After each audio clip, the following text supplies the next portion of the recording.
দেখুন সামনে 21শে জুলাই রয়েছে। 21শে জুলাই উপলক্ষে ইতিমধ্যেই সাজো সাজো রব শুরু হয়ে গিয়েছে। জেলা থেকে তৃণমূল কর্মী সমর্থকরা আসবেন, তার প্রস্তুতিও তারা শুরু করে দিয়েছেন।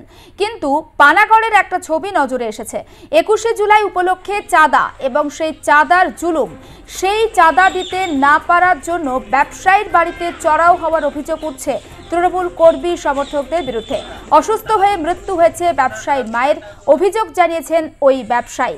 রীতিমতো স্বাভাবিকভাবেই এই ঘটনা নজরে আসার পর একটা চাঞ্চল্যের পরিস্থিতি তৈরি হয় এবং রাজনৈতিক মহলও গোটা বিষয়টা কিন্তু ভালোভাবে দেখছে না।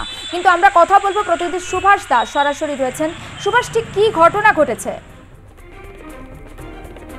তার ছেলে অভিযোগ করেছে, দীপঙ্কর ভৌমিক, যেটা অভিযোগ করেছেন যে গতকাল রাত্রে নাকি তৃণমূলেরই একটা সংগঠন তার বাড়িতে যায় এবং রাত্রেবেলায় 10,000 টাকা তার কাছে চাঁদা চায়। এই চাঁদাটা কিসের জন্য? 21শে জুলাই উপলক্ষে। এবং তিনি নাকি তাদের কাছে অনুরোধ করেছেন, তার মা খুব অসুস্থ এবং তার পিছনে প্রচুর পরিমাণে খরচা হচ্ছে। সে সাধারণ একটা ব্যবসাদার, অতএব তার পক্ষে কিন্তু এত টাকা দেওয়া সম্ভব নয়। সে 500 থেকে 1000 টাকা দিতে চেয়েছিল, কিন্তু সেখানে দাঁড়িয়ে তাকে নানাভাবে হুমকি দেওয়া হয়, বলা হয় তার ব্যবসা বন্ধ করে দেওয়া হয়, এরকম একাধিক হুমকি দেওয়া হয়।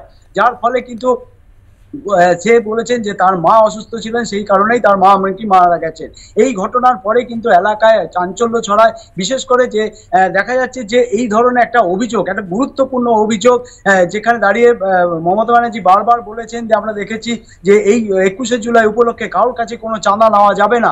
সেখানে দাঁড়িয়ে এই চাঁদা আদায়, তার সাথে একজনের মৃত্যু, স্বভাবতই কিন্তু এখানে একটা চাঞ্চল্য ছড়ায়। এবং সব থেকে বড় বিষয়, যার বিরুদ্ধে অভিযোগ করেছেন সে কিন্তু সম্পূর্ণ ঘটনার অস্বীকার করেছেন।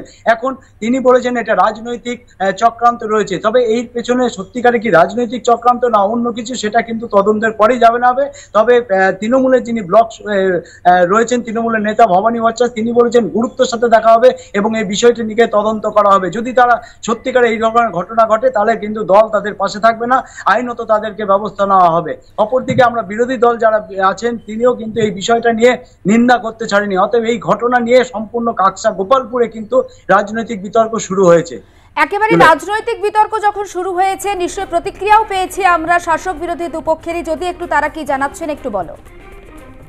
দেখো, বিজেপির নেতা যিনি আছেন সে বলেছেন এরা রাজ্যের কিন্তু এটাই ট্রেডিশন, অতএব এই ধরনের ঘটনা স্বাভাবিক না। তবে এটা কিন্তু আগামী দিনে মানুষ কিন্তু আর বরদাস্ত করবে না, কারণ 21শে জুলাই হবে, সেখানে শহীদ দিবস আছে, সেখানে সেটা পার্টি ফান্ডের থেকেই প্রোগ্রাম করা হবে। মানুষের কাছে কেন এইভাবে জুলুম করা হচ্ছে? অপরদিকে শাসক দলও যিনি রয়েছেন, তৃণমূল নেতা ভবানী ভট্টাচার্য, তিনিও বলেছেন এটা গুরুত্বের সাথে দেখা হবে। তবে সম্পূর্ণ বিষয়টা কিন্তু দেখা হবে যে তদন্ত রাজনৈতিকভাবে, যদি দলীয়ভাবে তারা তদন্ত করে আসল জিনিসটা কি, সত্যি কি গোষ্ঠীদ্বন্দ্ব এখানে আবার কাজ করছে নাকি ওর পেছনে এই একটা দাদাগিরি সেটা কাজ করছে, সেটা কিন্তু সম্পূর্ণ তদন্তের পরেই দেখা যাবে। জুলেখা, নজর থাক সুভাষ, আপাতত তোমাকে ধন্যবাদ। এবং চাঁদার জুলুমবাজি, 21শে জুলাই উপলক্ষে তৃণমূল কর্মী সমর্থকদের চাঁদার জুলুমবাজি দেখা গিয়েছে পানাগড়ে এবং চাঁদা দিতে অস্বীকার করায় এক ব্যবসায়ীর বৃদ্ধ মা ছিলেন বাড়িতে, তিনি অসুস্থ হয়ে পড়েন এবং তার মৃত্যু হয়েছে। 10,000 টাকা চাঁদা চাওয়া হয়েছিল 21শে জুলাই উপলক্ষে, কিন্তু ব্যবসায়ী দীপঙ্কর ভৌমিক জানিয়ে দেন যে তিনি 500 থেকে 1000 টাকার বেশি চাঁদা দেওয়া তার পক্ষে দেওয়া সম্ভব নয় বা তিনি দিতে পারবেন না। এবং তারপরে তার বাড়িতে অসুস্থ মা ছিল, হয়তো একটা কথা কাটাকাটির পরিস্থিতি তৈরি হয়েছিল, ওই অসুস্থ বৃদ্ধার মৃত্যু হয়। রাজনৈতিক মহলে একটা চাপানুতো শুরু হয়েছে, যদিও গোটা বিষয়টা অস্বীকার করা হয়েছে তৃণমূল নেতৃত্বের তরফে এবং গোটা বিষয়টা খতিয়ে দেখারও আশ্বাস দেওয়া হয়েছে তৃণমূল জেলা নেতৃত্বের তরফে।